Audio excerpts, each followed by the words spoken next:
mais là ce que que même pas membre famille ba déclarer que bino bozo occupé moninga mtu bo négliger qui vraiment moninga le makasi ya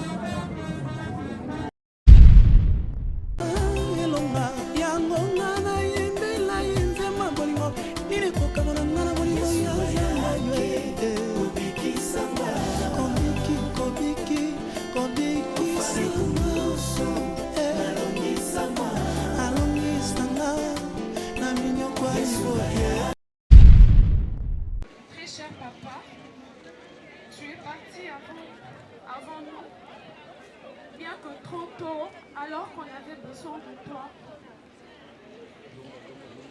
Nous sommes très heureux d'avoir partagé avec toi une partie de ta vie. Toi qui avais l'art de cultiver l'amitié et la bonne humeur. Tu rendais tous les moments joyeux et uniques. Que le Seigneur t'accorde la paix éternelle.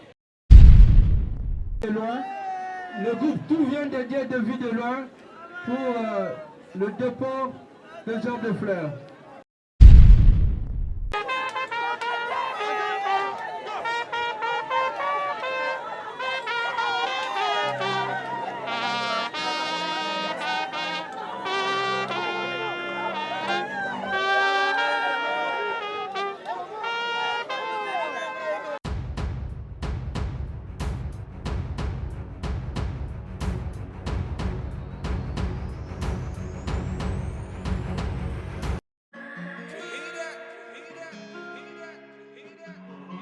Désormais en Ngaliema, la modernité a un nom. Salle polyvalente Exodus. Ngaliema a désormais une référence, une identité. Vous désirez passer vos séjours inoubliables dans un cadre luxueux où l'on vous traite comme un roi? Une seule adresse. Salle polyvalente Exodus. Exodus vous offre des appartements sur mesure, climatisés, propres et un personnel qualifié pour de fêtes inoubliables, des cérémonies professionnelles et rendre un dernier hommage mérité et digne. Exodus met à votre disposition deux grandes salles respectueuses. Dans la poto, dans la perruque à Kitoko, na Belgique, na Paris, partout aux alliés, Vanessa Airwig. Trocha numéro ni wana na scène na olo babonde de Rolex ma perruque wana bomona ba sorte nyonso ba perruque à kitoko ba coupe ya milai Vanessa Airwig aza wana na prix moko abordable oso ma perruque na yo rocha robima chic robima ngebu. Bonsoir, bonjour, Bissekanos de Bozali, c'est moi Brown Cosmétique. J'ai eu beaucoup de messages, bazutunanga usala kanim pour natenza la uniforme. Donc na pour la sabino oyo eza mafuta ongam kona salaka etelisaka eza pona teint clair, bagam différents eza caramel, métis, chocolat, pona commentinyo kaka ba crème ya maboko ezali, ba crème ya ba lèvres rose ezali. Donc n'hésitez pas à contacter sur WhatsApp. Merci beaucoup, à bientôt. Yasikaye, Babi Société à Bala Groupe. Ozana Poto, Ozana Kinshasa, Oza partout dans le monde. Ozana besoin, Osoma terrain, Osoma Lopango. Babi, Lopango assurance vie. Lopango et l'équipe diamant na valeur. Alors, Société à Bala Groupe et Yelibino, ba parcelle, ya solo, ya kitoko. Na Kimwenza et puis na commune Yansele. Donc partout au Bozali, aux a besoin au Somba, le pan on a en toute sécurité. Benga abala groupe ba numéro na bango eza affiché wana. Bazape na bureau na bango na kati ya ville ya Paris na kati ya France na 41 allée Albert Girard 93 300 Aubervilliers. Donc Robin a un numéro où bozomona wana bokutana na kati ya bureau na bango ba prix est abordable boso ma parcelle na yo et abala groupe soki ka na vente ya ba parcelle te ba zappé na construction bosala bango confiance abala groupe et yelibino mapangu agogo na kotongela bino mapangu agogo. Voilà. En tout cas toujours présenter ma condoléance na bato presse nyonso. Lelo oyo moselo atiki biso sais que yo ozali ancienne dans le monde ya théâtre. Est-ce que oza batémoignage moko oyo ezo marquante oyo tozomona vraimen ke ozokanisa mosolo?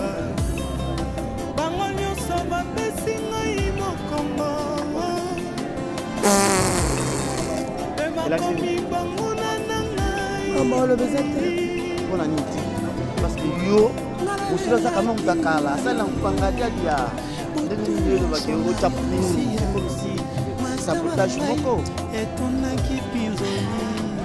eza likambo alobaki nde balobaka na biso babaka jemaki moadini bon papa moselu eza moko oyo apesi biso mayele ya théâtre eza moko oyo totravaille na fort neti nga na vi temps ebele ya kotravaille na bakomoseli zimo boye inalaka wana naza na danseuse na mpini bakuba yali sikoyo cope moko fai tokende poto abenga biso tisonela bakambi nzoto nga nakutana na papa moselu papa moselu avanga na kapanga biso toyana kapanga 112 bango baa na kapanga 113 wana nakoti meme mpa na shikshop tosolaka toute vie mais nga azobina nanga nana odanseuse ekosalaka ntango tokutani na minzoto welawela po kaka nzongi na poto papa moselu bazalaki wana na bavie bura abisenga biyaka na shikshop donc nga nde naa boye naza témoignage ya papa moselu naza lait de trempin oyo papa moselu asala mpo na nga nakoma na shikshop soki lelo nga na travaille na shikshop epanga nde na nga dose grâce a papa moselu ayi na ngai lelo lundi nasa même pas test nafuta même pas 100 francs bajani versas bazalaki wana basami mokili bazalaki wana bakofi rende bazalaki bamasi ya nyembo bazalaki bakoko seigneur videle euta ekokota dans 2 jours avant nga siko papa mosolo akokoma ngai soki lelo nalobaka masolo ya famille théâtrale niveau nazali ségrese ya papa mosolo okontina yo mais tomonaka na baobsèque presque nyonso toase comédienne mwakufi tomonaka bato ya groupe na ye basalaka groupe moko peut-être basangisaka bambongo mais tomoni bino bato ya shikshop loyenge bato nyonso ya famille bozalaki bosali ata cotisation te no tomona po bozala mpena dai oyo ezala en plein lokola vraimen nyonso ezalaka pourquoi eza oyo ozoloba akufela dans plein na sens que bino bato ya ngadiadia bato ya suki olonge bomonana epene ebele kasi biso ozomona ezalaka ngadiadia nga nazali na ekole ya ngadiadia na clan shop soki papa moselu nga papa moselu amemanga na clan wana oyo naza lelo epela soki papa moselu amemanga te nde nazali epela oyo nayebi so na ngai nazala nani grâce à papa moselu papa moselu azali modèle marque ntango yo tozela tosala compétition moni ntango tosala bacompétition okokaka publier ekoselo moni tochange méthode na kala na bafamille mpe tomonaka batiaka compétition na batiaka na sani méthode mosu tosali méthode tosali yango moni keno amplaire oyo ozali kozela keno oyo atie $1000 oyo atie 300 oyo atie 200 papa moselu tokundie na aide ya baartiste papa moselu akufi na aide po gouvernement aide 1900 francs papa moselu ndenge aza wana elongi tante ya artiste yango moni tobai kotia baliste oyo publication wana eyile kobima mame pelas koyebi ke même parmi bamembre ya famille baodéclare ke bino kozwa oki mpe moninga mpe bonégligaki vraiment moninga na bilo makasi ya wana matanga toomona bazoloba keno bino bacomédien lelo bokomi komonana me moninga na bino néglige toza de famille famille biologique babi keno bino toza de famille soki papa moselo akomai na hôpital famille biologique te bato balmai na hôpital famille artistique nde babengaki famille biologique boya papa moselo aza na hôpital nayebi te nakokota na mosilo ya koloba makambo ya famille te parce que na biso toolela nano topesa ye nzela te nzambe nde ayebi po biso tokoloba tokokosa tokola te nzambe ayebi likambo nini elegai mpo tokoma oyo tozali papa moselo azali na kati ya famille oyo tokondima te tokona papa moselo mais papa moselo aovivre en dehors ya famille papa moselo azovivre na famille théâtrale nalelaki butu nyonso matama na ngai etondaki mpinzoli baoyo balingaki nga moto te akonsolaki nga bango nyonso bapesi ngai mokongo mpe bakomi banguna na ngai nalalelaki butu nyonso na yo mesiya matama na ngai etondaki mpinzoli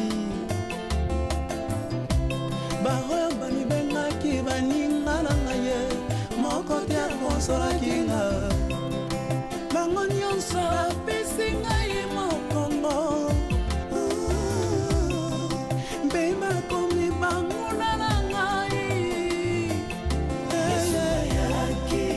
kobikisa ngai na masumu kufa ya soni mpona ngai kosikola ngai na mabina nalongisama na mbomola ya libota na isala yele mwasi akendaka na ye etumba te o dawidi akendaki etumba ya golia te azonga na moto agolia te mosembela ye nzembo yesu amataki ni ekuluswe lokola kitana elonga yango nga na yembela ye nzema bolingo nini kokama na nga na bolingo ya nzambe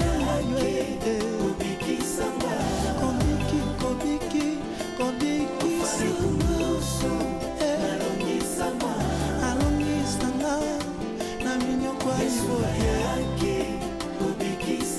nabika natatala liloba na yo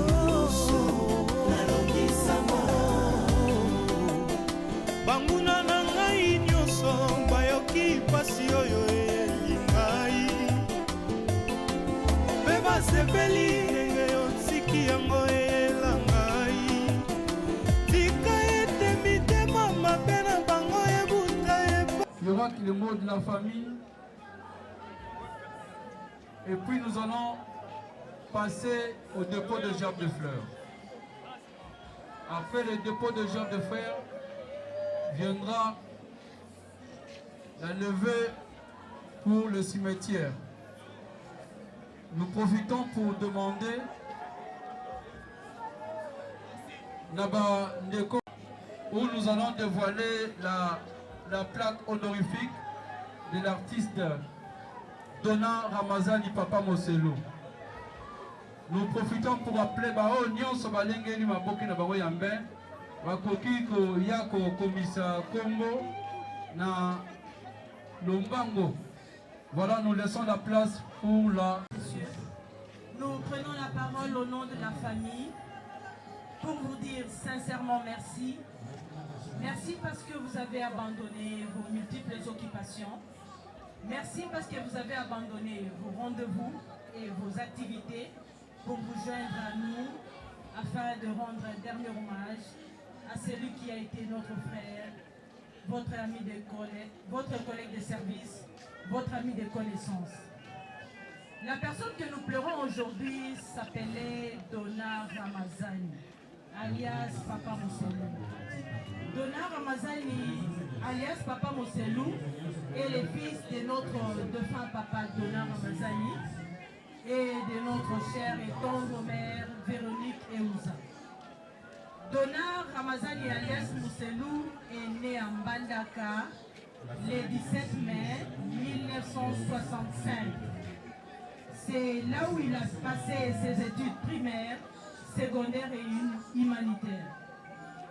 Donna Ramazani Moselou fut un grand technicien. Sa spécialité était basée sur le froid. Il réparait sans faille les appareils électroménagers, je cite le congélateur, les frigos et autres.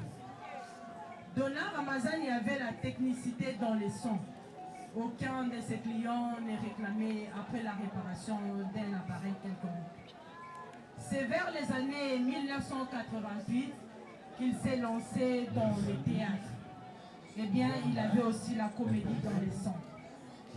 À l'époque, il a commencé à l'Office zaïrois de radiodiffusion et de télévision, l'actuel RTNC.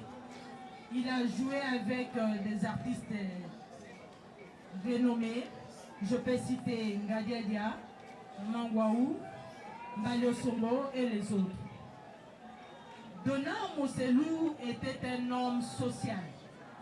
Je profite pour vous signaler que c'est lui qui était l'administrateur du groupe WhatsApp de notre famille. Un homme social, un homme qui aimait tout le monde, un homme pas conflictuel. Alors c'est vraiment une perte pour la famille. Il a été sérieusement malade à l'hôpital général de référence de Kinshasa. Après les urgences, il a été interné aux soins intensifs. La famille a été totalement mobilisée pour que la santé de notre frère soit rétablie.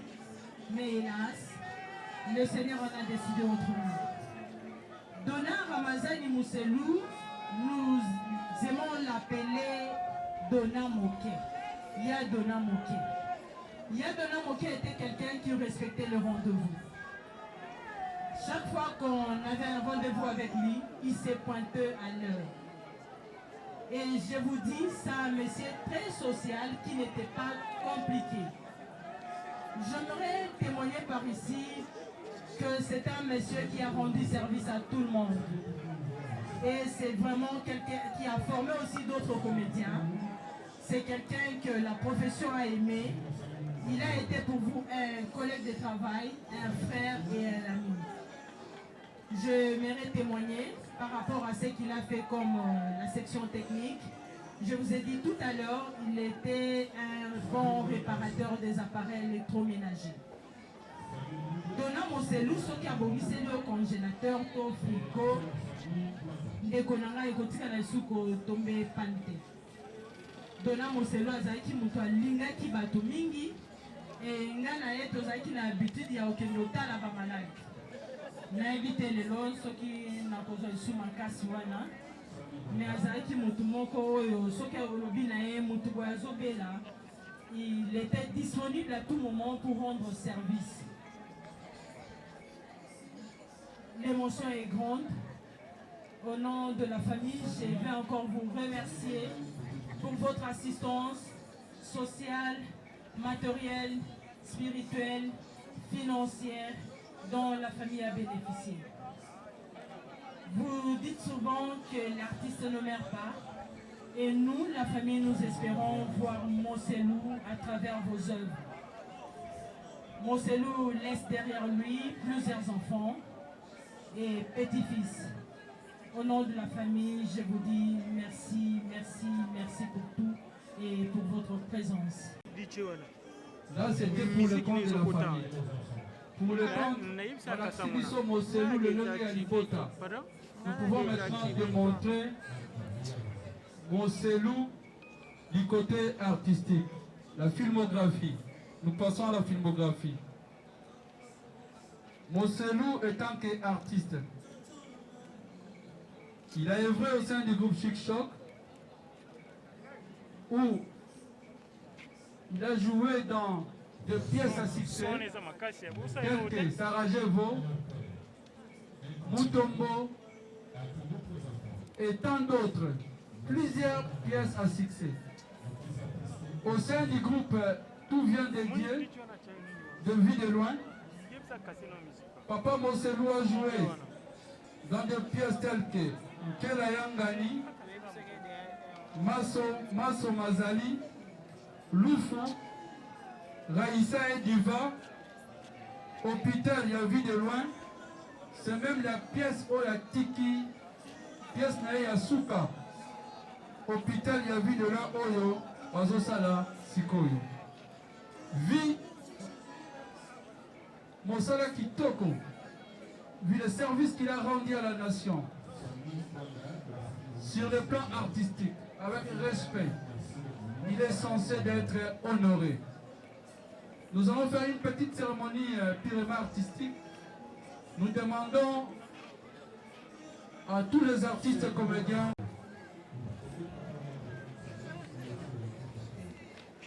les artistes comédiens, ça c'est purement artistique. Les artistes comédiens, avec tout ce qu'il a fait,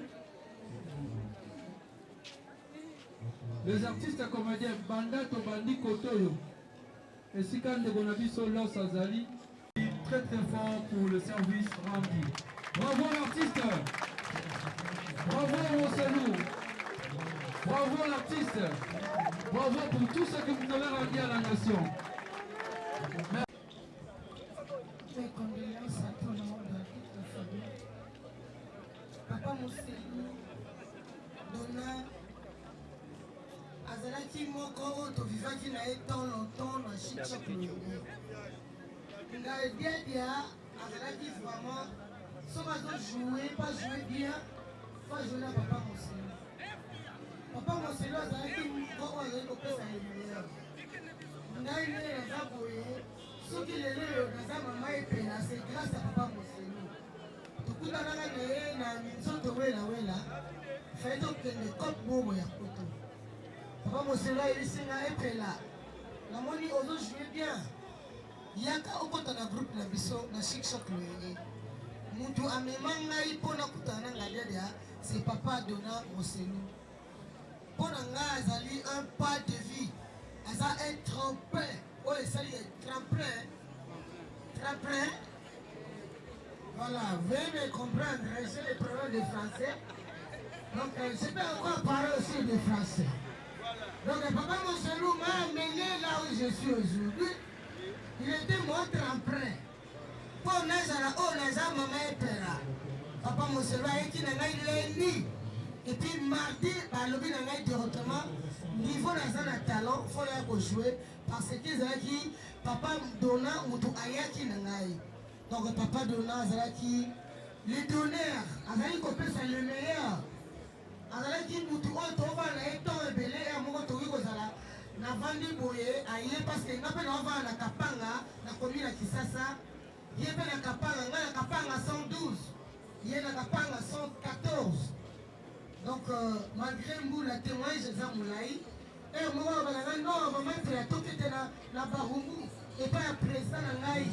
Donc tous les contents pour les mêlés. Tous les contents chaque vendredi. Nous avons un spectacle là Papa Moselou vers 19h à Kato. Donc on a l'un de mieux où il peut signer les lois là dans la maman et péda. Tellement tous la tente et la pluie et donc vous comprenez quoi. Ali Jonas chapitre 1er verset 1er.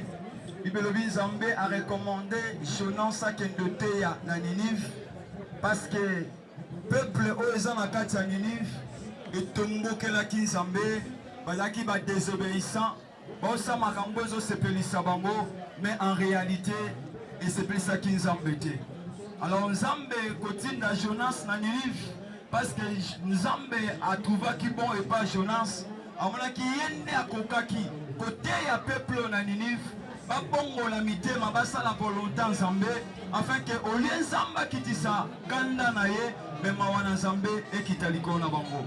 Malheureusement Jonas asa ki choix na ye oza ki contraire ya choix Nzambe ake na Tarsis esika kene na Ninive esika shwa nzambe ezalaki e mutu nyonso abimaka na pensa nzambe wabimaka na volonté nzambe akomaka ye moko responsable na makambo nyonso ya malamu to ya mabe oyo okuta na nzela azokende nzela nyonso moto otambola oyo yesu azokoakompanye te lorsque problème ekomela mutu wana nzambe akoloba nga naza à l'auteur te nga te naza maître makambo ekomi au contraire yo moko parce que otambola na volonté na nga te otambola na volonté na yo nalingi to retenir eloko moko Jonas asukaki so otangi na deuxième chapitre okomona Jonas aserveur libumu mbisi pourquoi parce que atosaki nzambe te mais avant kokoma na libumu mbisi alekaki na nzela ya masuwa oyo bandi akozinda parce que Jonas azaki désobéissant de la même manière nzambe azolinga traité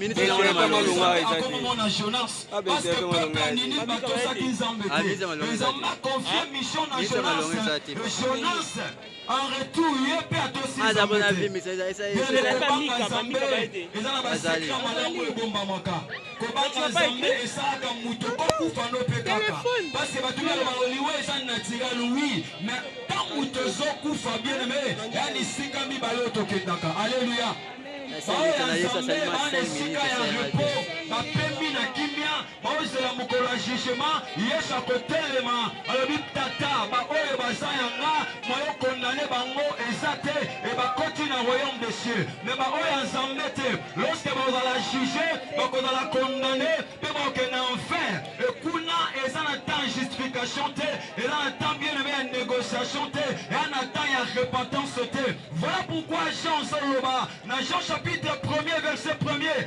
repentez-vous car le jour est proche, le royaume des cieux est proche. Ne comment pas le bibanda Jean loba, royaume des cieux peut te monter. Mais yo so monate batu ba kufa. O monate bien aimé to laki nombre combien l'autre tigali combien. Mais batu ba so kufa ba kende wapi. So Yesu nano ayete liwa ekokomelanga ekokomela yo. Mais tant où te kufa tokende wapi. Bien aimé circonstance oyo nalika na te yo zala obéissant na makambo nyonso nzambe azoloba afin que yo se retrouve na libumu mbisi te lokola Jonas tika nzambe apambola liloba na ye. Merci.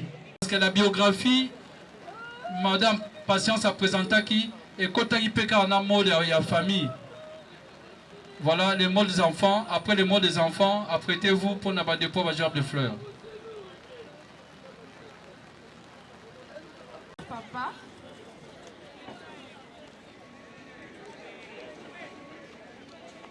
très cher papa, tu es parti avant nous, bien que trop tôt, alors qu'on avait besoin de toi. Nous sommes très heureux d'avoir partagé avec toi une partie de ta vie. Toi qui avais l'art de cultiver l'amitié et la bonne humeur. Tu rendais tous les moments joyeux et uniques. Que le Seigneur t'accorde la paix éternelle. Repose en paix, papa. À la famille de s'apprêter pour le dépôt de gerbes de fleurs.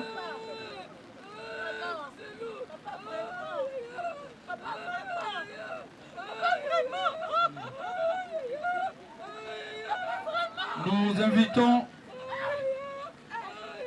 Madame Marie Bernadette, comédien. Merci d'être là. Voilà la délégation conduite par les présidents. Il y a également la NTPC, il y a la fondation Tokanissa, nos amis de la fondation, l'Union sacrée des artistes et comédiens, le comédien AAC Kalamou, donc l'association des artistes comédiens de Kalamou. Il y a le groupe Chuk-Chok Loyenge.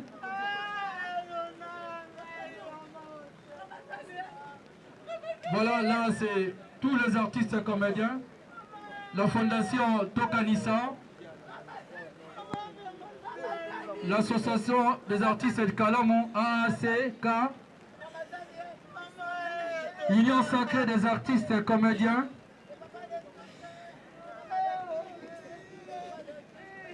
Le groupe Chic Choc Loyenge. Le groupe Salik Moselu Kombonae et Yebana Nahar. Voilà, ils ne sont pas restés derrière. Ils ont décidé de rendre hommage. Il y a Oya Bango, Papa Moselou. Merci d'être là, tous les artistes comédiens. Toudou Soupou, merci d'être là pour rendre hommage à Moselou. Yaïson. Merci Maman Mao de venir rendre hommage à Papa Moselou.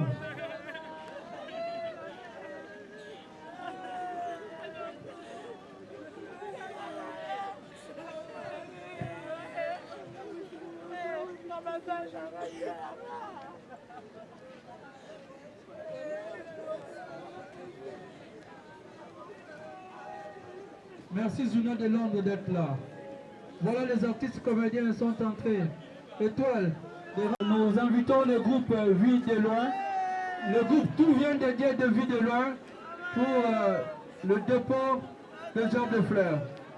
La délégation sera bel et bien conduite par lui-même, le président du groupe, Nondi, qui va rendre hommage, honorer mon corps. Il y a Ndekonoye, mon corps, il y a artiste comédien, il y a Okatia Groupe Naye. Et là, c'est à l'heure qui va proposer les Georges de Fleurs. Nous invitons le groupe Tout vient de Dieu d'avancer.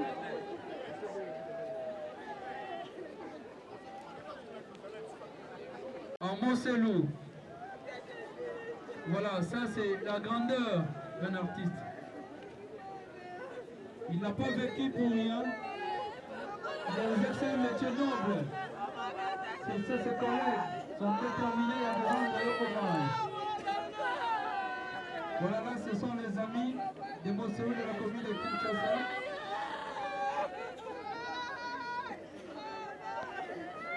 Nous demandons à la famille de s'apprêter.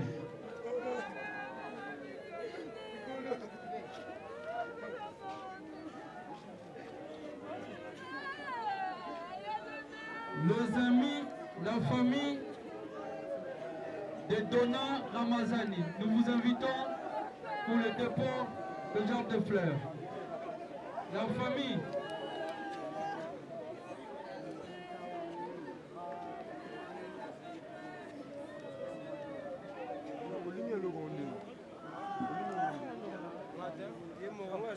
s'il vous plaît.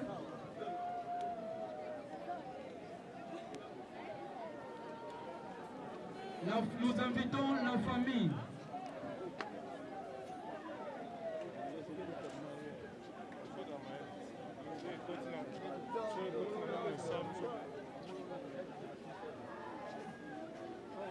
Merci d'honorer ton ami, il est là.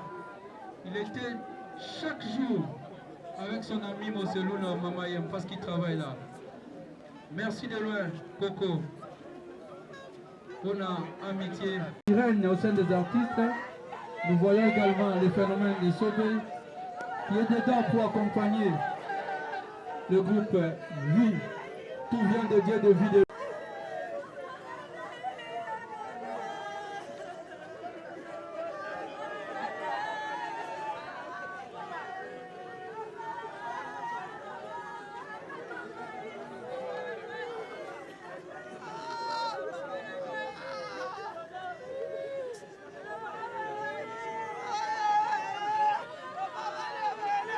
La fondation Tokanissa, le président JP.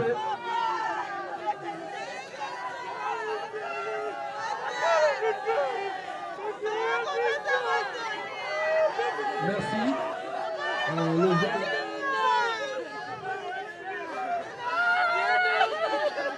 La gerbe de fleurs de la fondation Tokanissa a été déjà le leader de Baroumou. Nous invitons le leader de Baroumou.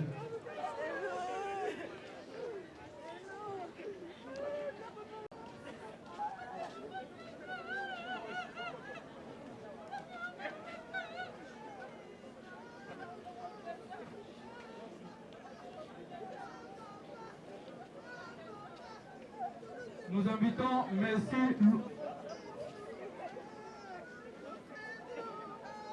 La famille Tabou. Après la famille Tabou, nous invitons les anciens du groupe Tout vient dédié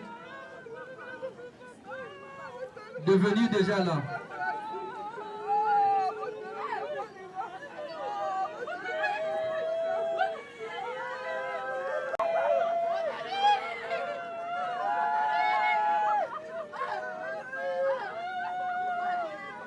Les amis des Panda.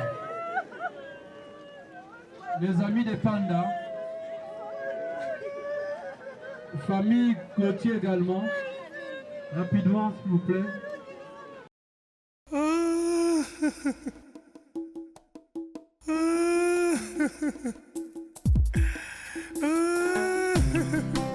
Nalelaki butu nyonso matama na ngai etondaki mpinzoli baoyo balingaki nga moto te akonsolaki nga bango nyonso bapesi ngai mokongo mpe bakomi banguna na ngai nalalelaki butu nyonso na yo mesiya matama na ngai etondaki mpinzoli baoyo bamibengaki baninga na ngai ye moko te akonsolaki nga bango nyonso bapesi ngai mokongo mpe bakomi banguna na ngai kobikisa ngai na masumu kufa ya soni mpona ngai kosikola ngai na mabena nalongisama na mbomona ya libota na isala yele mwasi akendaka na ye etumba te o dawidi akendaki etumba ya golia te azonga na moto agolia te mosembela ye nzembo yesu amataki ni ekuluswe lokola kitana elonga yango nga na yembela ye nzema bolingo nini kokanga na nga na bolingo ya zamba ye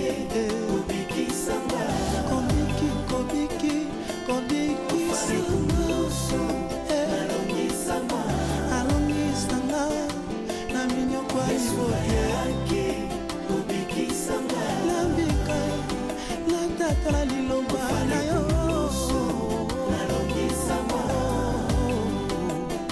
banguna na ngai nyonso bayoki pasi oyo elingai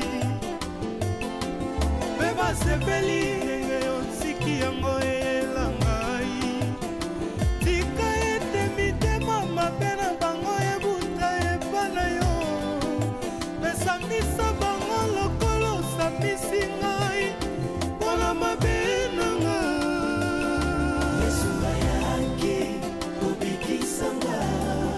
mpona ngai moto mabe yesu andimaka kofelanga nalongisama nabikisama nazwa komo ya seko kolalanga libasi nyonso na ekulusu ye mwana na nzambe akubisama libela yesu alongoli mpasi nyonso na ekulusu ye mwana na nzambe akumisama libela pasi esili na ekulusu mawa kolo alongoli pasi esili na ekulusu pasi esili pasi esili nyonso na nzela ekulusu pasi na nga na ekulusu maboteka usami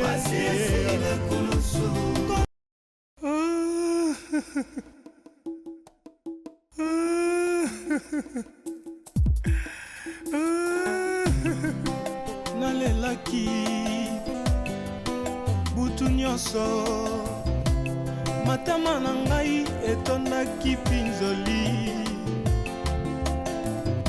baoyo balingaki nga moto te akonsolaki nga bango nyonso bapesi ngai mokongo mpe bakomi banguna na ngai nalalelaki butu nyonso na yo mesiya matama na ngai etondaki mpinzoli baoyo bamibengaki baninga na ngai ye moko te akonsolaki nga bango nyonso bapesi ngai mokongo mpe bakomi banguna na ngai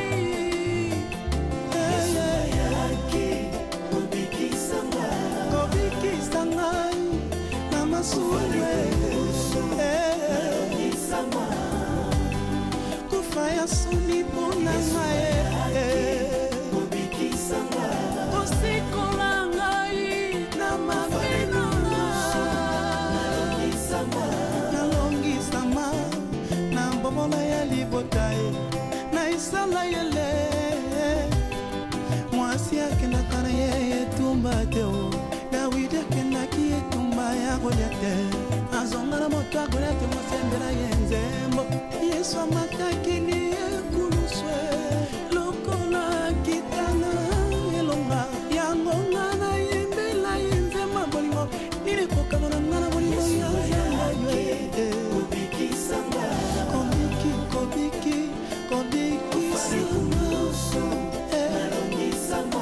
alongisanga na minyoko ya libote nabika natatala liloba na yo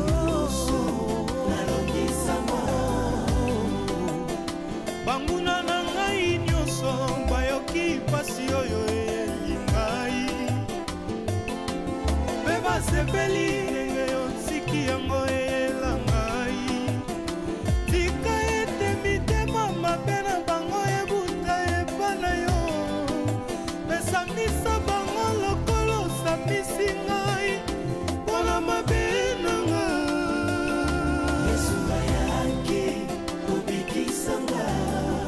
mpona ngai moto mabe yesu andima kokufelanga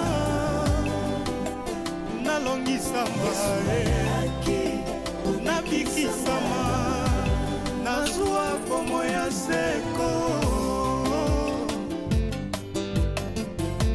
kolalanga libasi nyonso na ekulusu ye mwana na nzambe akumisama libela yesu alongoli mpasi nyonso na ekulusu ye mwana na nzambe akumisama libela pasi esili na ekulusu mawa kolo alongoli pasi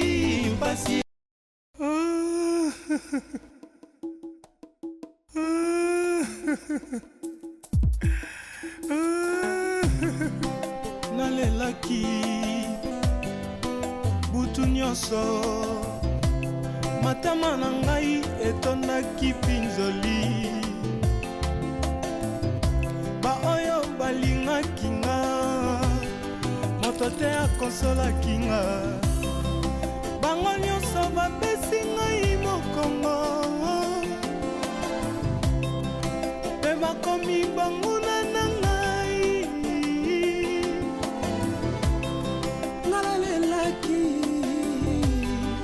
butu nyonso na yo mesiya matama na ngai etondaki mpinzoli baoyo bamibengaki baninga na ngai ye moko te akonsolaki nga bango nyonso bapesi ngai mokongo mpe bakomi banguna na ngai kobikisa ngai na masuwe kufa ya soni mpona ngai kosikola ngai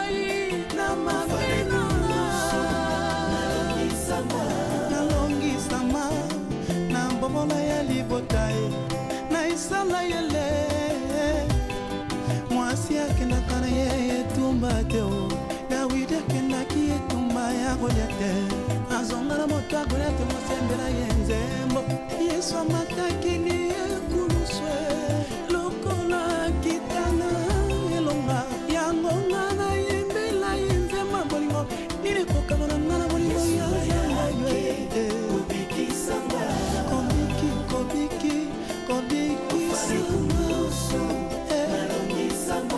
alongisanga na minyoko ya liboye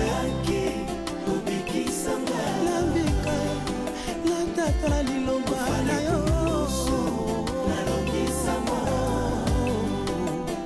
banguna na ngai nyonso bayoki pasi oyo eyeli ngai mpe basepeli ndenge yotiki yango eyela ngai tika ete mitema mabe na bango ebuta eba na yo mesamisa bango lokolo osambisi ngai mpona mabe na nga yesu ayaki kobikisanga mpona ngai moto mabe.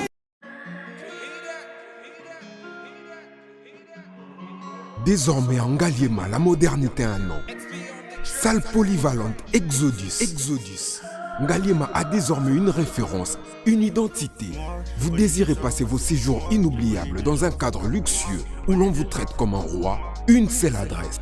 Salle polyvalente Exodus vous offre des appartements sur mesure, climatisés, propres et un personnel qualifié pour de fêtes inoubliables, des cérémonies professionnelles et rendre un dernier hommage mérité et digne. Exodus met à votre disposition deux grandes salles respectives.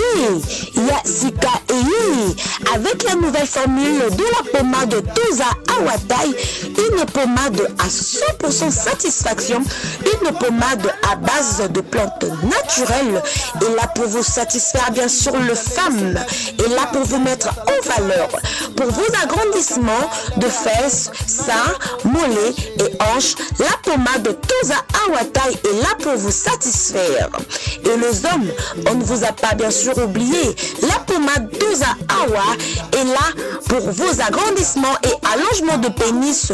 Nous sommes sur www.tozaawatai.com et le numéro des contacts 06 05 50 23 18 06 05 50 23 18. Soyez les bienvenus.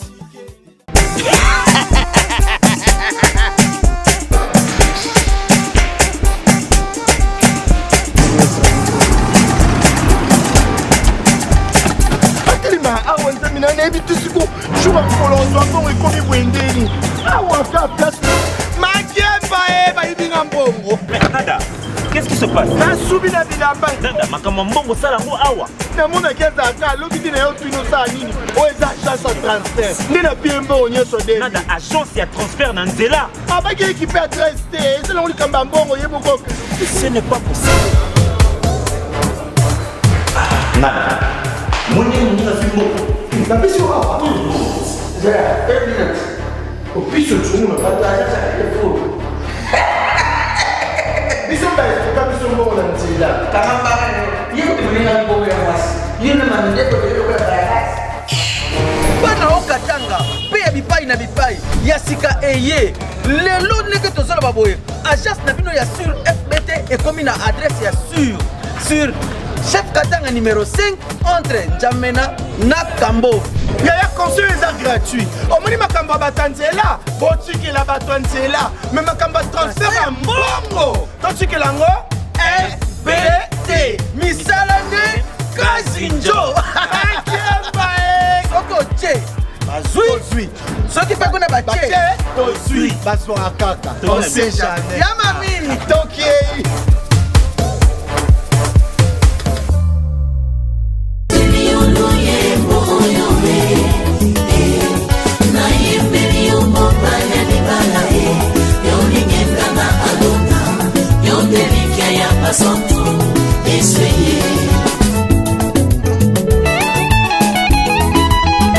Yozani kosina yuda ye yoni bangana talo. Yozani kosina yuda ye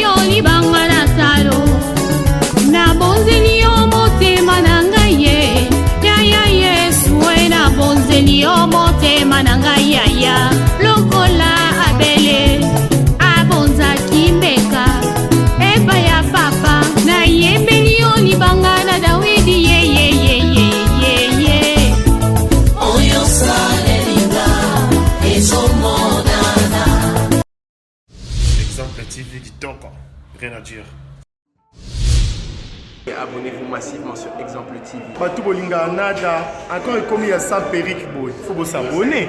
Vous s'abonner à Exemple TV. C'est Exemple TV. Vous s'abonner à la chaîne YouTube. Exemple TV qui toque. Rien à dire.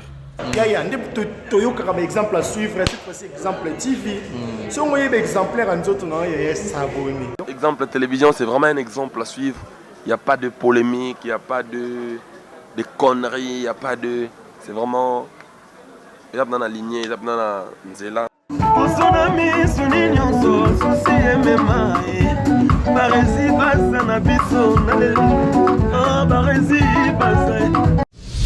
Exemple TV qui toque. Rien à dire. Exemple TV qui toque. Rien à dire. Abonnez-vous massivement sur Exemple TV. Batou Bolinga Nada, encore comme il y a ça Péric Boy. Il faut vous s'abonner. Vous s'abonner à Exemple TV. C'est Exemple TV. Vous s'abonner à la chaîne YouTube. Exemple TV qui toque. Rien à dire. Il y a un exemple à suivre. Cette fois-ci, Exemple TV. Si on voit un exemplaire, on doit s'abonner. Exemple télévision, c'est vraiment un exemple à suivre. Il n'y a pas de polémique, il n'y a pas de conneries, il n'y a pas de... C'est vraiment... Il y a dans la lignée, il y a dans la nzela.